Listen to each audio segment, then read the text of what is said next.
Shalom, salam berkat dari kami untuk pendengar sekalian. Saat ini pendengar akan diberkati dengan program Hari Ini Harinya Tuhan bagian yang ke-8.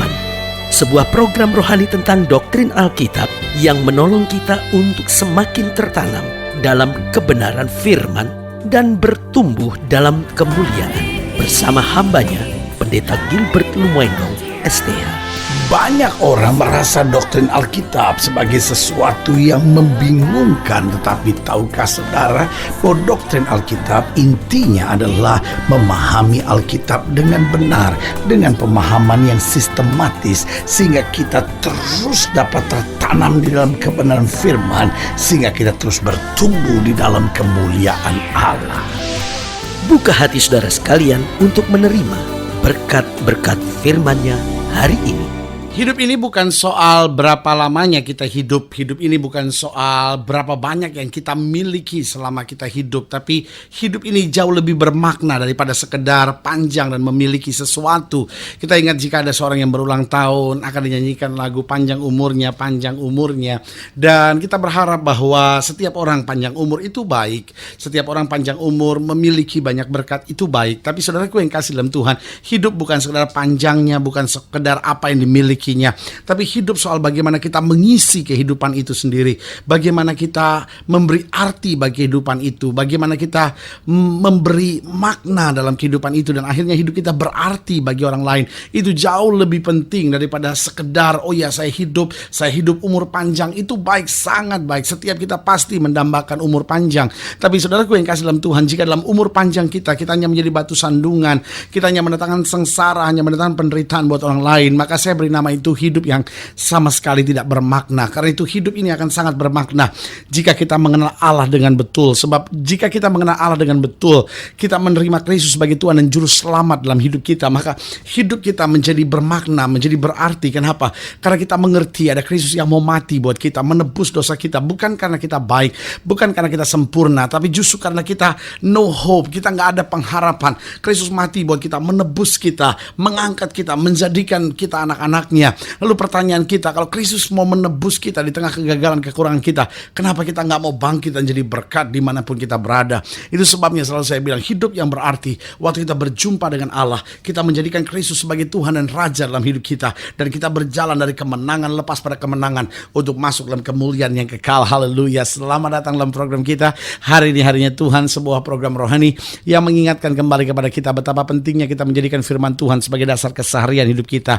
Karena selama kita menjadikan firman Tuhan sebagai dasar keseharian hidup kita, maka langkah-langkah ke depan kita, langkah-langkah yang penuh berkat, penuh mujizat, penuh kemenangan, dan perkara-perkara besar. Haleluya.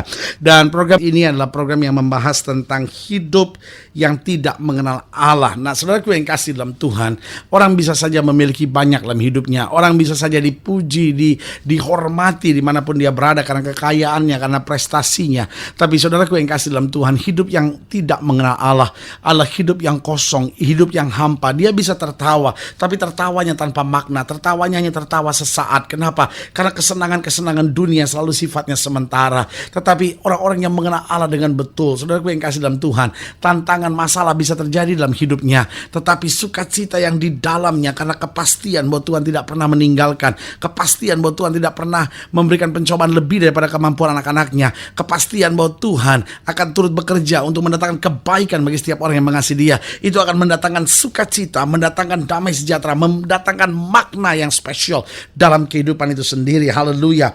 Nah, pembahasan kita hari ini terambil dalam Efesus pasal 4, Efesus pasal 4 ayat yang ke-17, ayat yang ke-17 sampai ayat yang ke-32. Dikatakan demikian. Sebab itu, kukatakan dan kutegaskan ini kepadamu di dalam Tuhan, jangan hidup lagi sama seperti orang-orang yang tidak mengenal Allah dengan pikiran yang sia-sia. Jadi Alkitab jelaskan buat kita, Paulus tegaskan kepada jemaat di Efesus bahwa kamu udah terima banyak dari Tuhan, kamu sudah terima banyak berkat, kamu sudah terima banyak mujizat dari Tuhan, dan betul perjalanan hidup kamu akan tetap menghadapi banyak pergumulan, menghadapi banyak masalah, tapi jangan hidup lagi sama seperti orang-orang yang tidak mengenal Allah dengan pikiran yang sia-sia dan pengertian yang gelap, jauh dari hidup persekutuan dengan Allah karena kebodohan yang ada di dalam mereka dan karena kedegilan hati hati mereka. Perasaan mereka telah tumpul sehingga mereka menyerahkan diri kepada hawa nafsu dan mengerjakan dengan serakah segala macam kecemaran.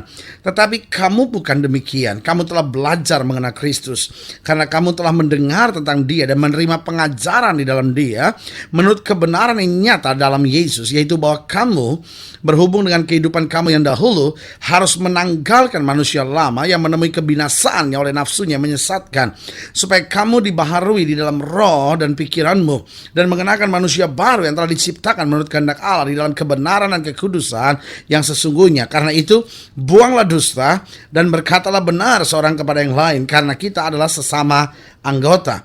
Nah, apabila kamu menjadi marah, janganlah kamu berbuat dosa, janganlah matahari terbenam sebelum padam amarahmu, dan janganlah beri kesempatan kepada iblis. Orang yang mencuri, janganlah ia mencuri lagi, tetapi baiklah ia bekerja keras dan melakukan pekerjaan yang baik dengan tangannya sendiri, supaya ia dapat membagikan sesuatu kepada orang yang berkekurangan. Jangan ada perkataan kotor keluar dari mulutmu, tetapi pakailah perkataan yang baik untuk membangun di mana perlu, supaya mereka yang mendengarnya beroleh kasih karunia. Dan janganlah kamu mendukakan Roh Kudus Allah yang telah memeteraikan kamu menjelang hari penyelamatan. Segala kepahitan, kegeraman, kemarahan, pertikaian, dan fitnah hendaklah dibuang dari antara kamu. Demikian pula segala kejahatan. Tetapi hendaklah kamu ramah seorang terhadap yang lain, penuh kasih mesra dan saling mengampuni, sebagaimana Allah di dalam Kristus telah mengampuni kamu. Nah, saudaraku yang kasih dalam Tuhan, Paulus mau jelaskan kepada jemaat di Efesus hal-hal yang sangat luar biasa. Dia mau jelaskan bahwa kamu sudah menerima banyak kebenaran firman Tuhan, tetapi semuanya itu tidak ada artinya kalau kamu tidak praktekkan dalam kehidupan kamu sehari-hari. Kamu tunjukkan hidup kamu sebagai manusia yang mengenal Allah, bukan sekedar sama dengan orang dunia yang tidak mengenal Allah. Karena harus ada perbedaannya. Karena kalau kamu hidup sebagai orang yang tidak mengenal Allah, maka firman Allah yang kamu sudah terima, janji-janji Tuhan yang sudah disediakan bagi kamu, bahkan berkat Tuhan yang sebenarnya sudah disediakan buat kamu, tidak akan pernah kamu alami. Sehingga hidup kekristenan kamu akan menjadi hidup Kristen yang kosong. Hidup kekristenan kamu menjadi hidup kekristenan yang tidak berarti. Kenapa? Karena kamu merasa, kok Tuhan janji begini, kok saya nggak pernah alami. Kenapa? Karena persoalannya bukan Tuhan berdusta, persoalannya bukan Tuhan nggak genapi janjinya, tapi persoalannya karena kita yang menerima janji itu tidak berjalan sebagai orang yang mengenal Allah dengan betul. Nah, Alkitab juga menjelaskan kepada kita hal-hal yang menjadi tanda bahwa hidup seorang itu tidak mengenal Allah. Dia boleh saja ke gereja, tapi dia nggak bisa hidup dengan cara-cara seperti yang dijelaskan oleh Paulus ini. Yang pertama dijelaskan pada ayat yang ke-17 dan ayat yang ke-18. Dikatakan, sebab itu kukatakan dan kutegaskan ini kepadamu di dalam Tuhan, jangan hidup lagi sama seperti orang-orang yang tidak mengenal Allah, dengan pikiran yang sia-sia dan pengertian yang gelap, jauh dari hidup persekutuan dengan Allah, karena kebodohan yang ada di dalam mereka dan karena kedegilan hati mereka. Jadi yang pertama, Paulus mau tegaskan bahwa orang-orang yang tidak mengenal Allah, cirinya pikirannya sia-sia dan pengertiannya gelap. Apa yang disebut pikirannya sia-sia? Yang dia pikirkan hanyalah hal-hal yang sementara. Yang dia pikirkan hanyalah hal-hal daging, hal duniawi. Orang mengecewakan saudara, lalu terus saudara simpan, jadi benci, jadi dendam dalam hati saudara. Lalu saudara pikirkan yang buruk-buruk tentang orang, hal-hal yang ngecewain saudara, hal-hal yang melukai perasaan saudara, sehingga akhirnya hidup saudara nggak ada damai, hidup saudara nggak ada sukacita. Nah, ini yang Alkitab bilang, orang-orang yang nggak mengenal Allah akan selalu hidup dengan benci, dengan dendam. Lalu yang dia pikirkan cuma kesenangan-kesenangan daging sesaat saja. Nah, ini Paulus tegaskan sebagai pikiran yang sia-sia dan pengertian yang gelap. Kita harus mulai berpikir dengan terang dan berpikir, loh, kalau saya cuma mikirin hal yang menyakitkan, apa untungnya buat saya? Kalau saya cuma mikirin kesalahan-kesalahan orang, akhirnya apa yang terjadi? Rumah tangga saya semakin gak bahagia, hidup saya semakin tertekan, saya gak punya damai sejahtera. Yang rugi bukan orang itu, yang rugi adalah saya sendiri. Nah, saudaraku yang kasih dalam Tuhan, jadi orang yang tidak mengenal Allah, yang pertama pikirannya sia-sia dan pengertiannya gelap. Dia nggak berpikir panjang dalam hidupnya. Yang kedua, coba lihat ayat yang ke-19. Dikatakan apa di situ? Perasaan mereka telah tumpul sehingga mereka menyerahkan diri kepada hawa nafsu dan mengerjakannya dengan serakah segala macam kecemaran. Yang kedua, perasaannya telah tumpul. Udah nggak ingat lagi mana halal, mana haram. Sudah nggak ingat lagi ini kehendak Tuhan atau bukan, ya kan? Yang penting saya merasa umur saya udah 25 tahun, 26, 27 tahun. Saya mau pacaran sekarang. Mau itu seiman atau tidak seiman. Oh, masa bodoh. Ini perasaannya udah tumpul, ya kan? Orang bisnis, masa bodoh mau tipu orang, kayak kalau perlu rampas hak orang miskin, kalau perlu gusur rumah-rumah orang miskin, abisin semuanya. Nah, perasaannya udah tumpul. Nggak pikir lagi tentang bagaimana mengangkat harga harga diri orang, nggak mikir lagi bagaimana orang miskin saya tolong, bagaimana saya bisnis, saya untung, tapi orang lain tidak rugi, ya kan? Yang sekarang orang pikirkan seringkali, saya mau untung, dan saya masa bodoh sama orang lain. Orang mau rugi, kayak orang mau sengsara, kayak yang penting saya untung. Nah, saudaraku yang kasih dalam Tuhan, ini yang saya sebut perasaan telah tumpul. Banyak orang menyebut diri sebagai pejabat, banyak orang menyebut diri sebagai pemimpin-pemimpin rakyat, membawakan suara rakyat, tapi perasaannya telah tumpul. Yang dia pikirkan hanya kepentingan diri, kekayaan dirinya sendiri. Nah, saudaraku yang kasih dalam Tuhan, bangsa kita membutuhkan pemimpin-pemimpin yang perasaannya masih ada untuk bangsa, perasaannya masih ada untuk rakyat, perasaannya masih memiliki hati yang takut akan Tuhan. Saudaraku yang kasih dalam Tuhan, orang-orang yang hidupnya tidak mengenal Allah tidak akan pernah melihat damai sejahtera dalam hidupnya. Pikirannya sia-sia, pengertiannya gelap, perasaannya tumpul. Lalu yang ketiga, ayat yang ke-21 dikatakan apa? Karena kamu telah mendengar tentang dia dan telah menerima pengajaran dalam dia menurut kebenaran nyata dalam Yesus. Jadi yang ketiga, hidup yang tidak mengenal Allah. Dia dengar namun tidak menjadi pelaku. Nah, yang Alkitab mau tekankan buat kita, kalau kamu sudah dengar, lakukan dalam kehidupan sehari-hari. Persoalannya bukan berapa banyak firman yang sudah kita dengar.